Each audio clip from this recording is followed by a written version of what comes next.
তো by the way আমরা এখন যে নোয়াখালীর যে বাসাটায় আছি এটা কিন্তু হচ্ছে আমাদের আশরাফুল ভাইয়ের বাসা। এই বাসা নিয়ে আপনার কিছু স্মৃতি জানতে চাচ্ছি যেটা ছোটবেলায় আমরা যেমন হচ্ছে যে যখন পড়াশোনার জন্য ঢাকায় ছিলাম বা হচ্ছে যে চাকরি বা বিজনেসের কাজে ঢাকায় ছিলাম, তো তখন কিন্তু আমরা যত ব্যস্তই থাকতাম আমরা অ্যাটলিস্ট ঈদের সময় বাড়িতে আসতাম। বাট আমরা ঈদের অ্যাটলিস্ট 2 দিন আগে আসার চেষ্টা করতাম। এর একটাই কারণ ছিল, আমরা কাজিনরা মিলে একসাথে গোল হয়ে বসতাম, মুড়ি মাখাতাম, ইফতার করতাম এবং ঈদের যে আনন্দ। এবং আমার মনে আছে এখনো যে ঈদের মানে ইফতারের পরে আমরা একসাথে নামাজ পড়তাম, আবার হচ্ছে যে ঈদের আগের দিন তারাবি নামাজ পড়তে যাওয়া এবং লাস্টও যাতে আমরা একসাথে চাঁদ দেখতাম।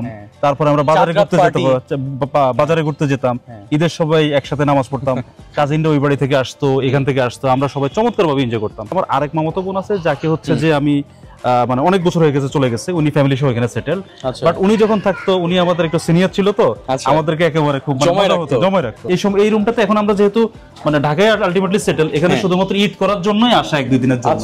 সো ওইরকম আসলে সেটআপ আমরা করি নাই, জাস্ট এমনিতে। যেমন একটা ইন্টারেস্টিং ফ্যাক্ট দেখাই যে এই রুমটাতে আমার 2 কাজিন আছে।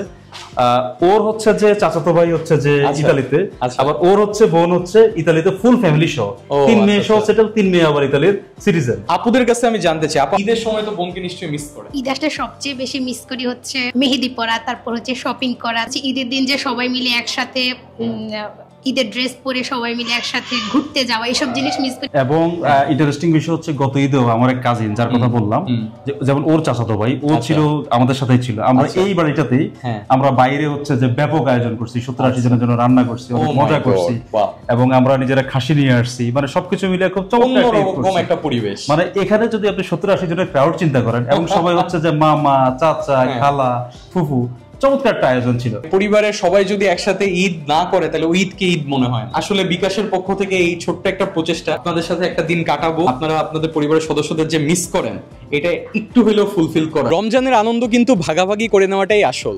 তাই আমরা এখন একটা ছোট্ট কোয়েশ্চেন অ্যান্সার সেশন খেলবো। তো এখানে যারা যারা সঠিক উত্তর দিতে পারবে তাদেরকে নিয়ে আমরা একটা ইন্টারেস্টিং গেমিং সেশন করব।